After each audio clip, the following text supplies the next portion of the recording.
How to place an order in Wayfair. In this video, I'm going to show you how you can easily place a new order. First of all, open the application. Now first, you must add different products that you like into your cart. So you can select the products first. So I have already added some products in my cart. Here on the right bottom, there's a cart button. Simply tap on this cart button. So this is the place where you can see all the products that you have added.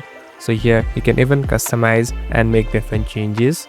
So after you make sure you want to buy them, here on the bottom, tap on proceed to checkout. So after you hit on this, you must add every details that you have, from your personal details, your delivery address, and even add the payment method. Here you can add a payment method and easily place the order later. So after adding a debit or credit card, it will directly connect it with your bank account and you can save and continue, and the order will be placed automatically. All the details can be followed up later and it's done. Thank you for watching this video. I hope this video will help you.